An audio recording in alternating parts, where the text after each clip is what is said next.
Hello, welcome to the kitchens at Gluts and Gluttony. My name's Kathy. Today we're going to make my ultimate comfort food lunch. It's early spring, the sun's shining, but it's still a little bit nippy outside, so we're going to make something delicious to warm ourselves up.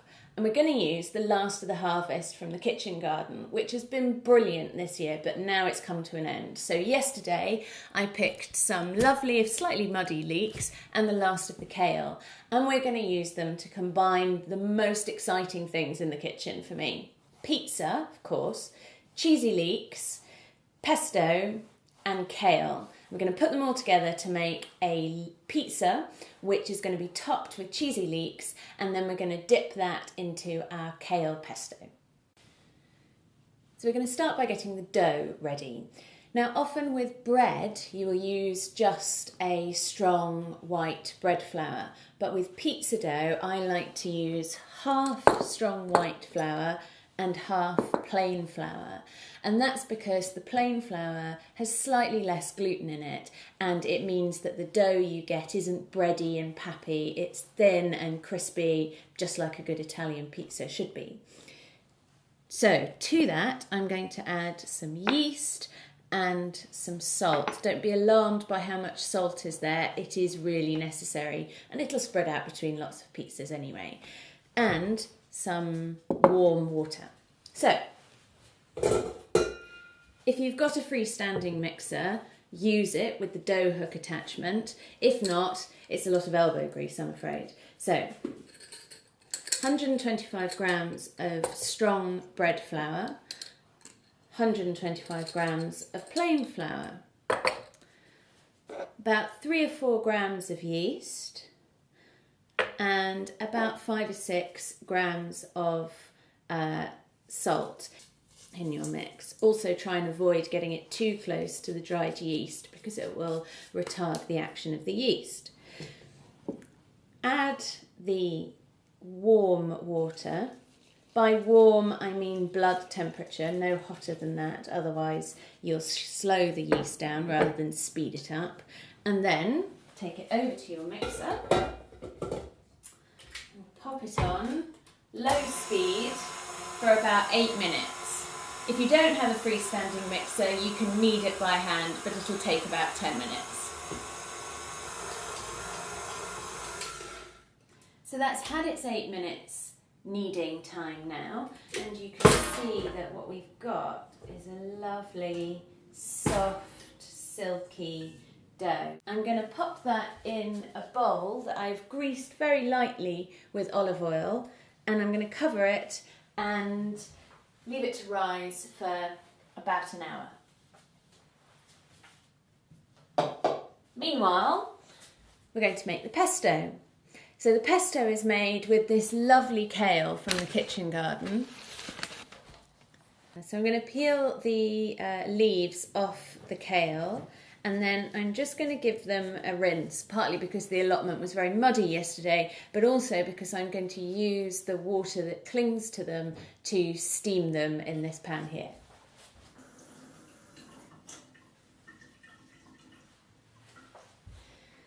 So I'm going to put the kale in this pan with the water that's clinging to it, and we're going to let it sweat for about 5 or 10 minutes. So I'm going to pop a lid on it, and I want it to be really soft. In a hand whizzer or a little blender like this, I'm going to put about 10 grams, tablespoon of pine nuts, and then I'm going to crush a garlic clove. Just peel it, you don't need to chop it, the whizzer will do that for us. And then I'm going to grate in about 20 grams of parmesan, a couple of tablespoons. Depends on how cheesy you like your pesto. Fabulous. Next I'm going to lift up my kale, pop it in. It's really soft and wilted down now, which is great. And I'm going to add a little bit of salt as well. And then I'm going to take it over here for a quick whiz. Gonna be loud.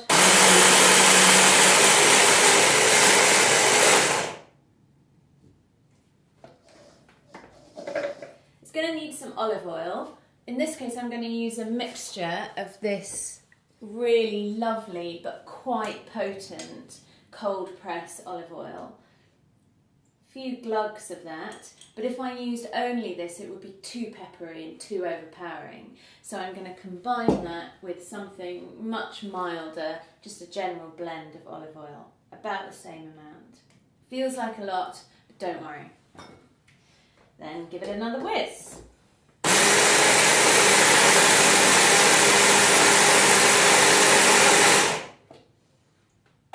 And what you end up with is a lovely pasty mix that's going to be perfect spread on the pizzas. Next we're going to make the topping, the cheesy leeks. So I'm going to take the leeks from the kitchen garden. They're in a bit of a mess, so I'm going to give them a clean and then chop them and saute them in a bit of butter. Much better, much cleaner. I'm going to slice them into thin rings.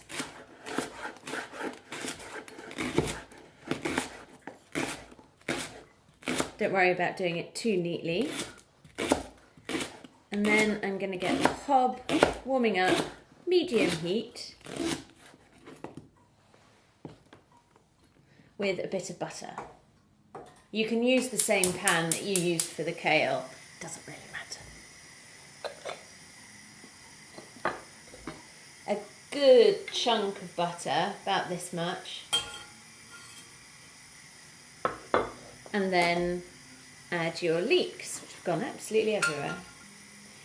These are going to take 2 to 3 minutes to sweat down. Just make sure that they don't brown. And then they're going to make the topping for the pizza.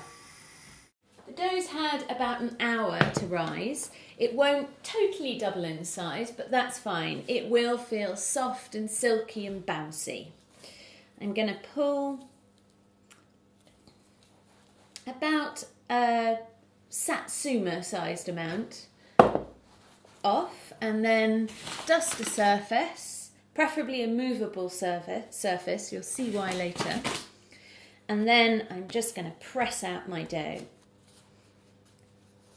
Keep pulling it until it's as thin as you dare.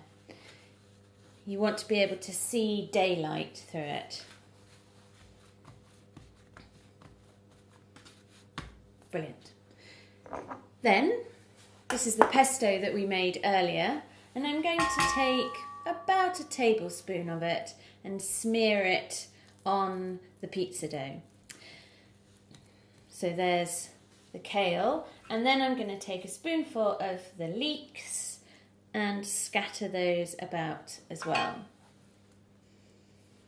I'm going to top all of that with some cheese that I'm going to grate. I'm just using a regular cheddar cheese here, one that's good and strong. I know it's a bit unconventional to put cheddar on a pizza, but with cheesy leeks it has to be cheddar.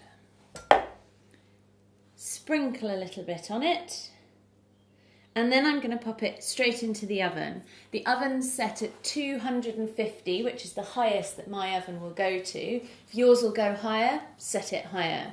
I'm also going to use a pizza stone because I have one. If you don't, just pop it straight on a baking tray. But if you can warm the baking tray in the oven first, so much the better.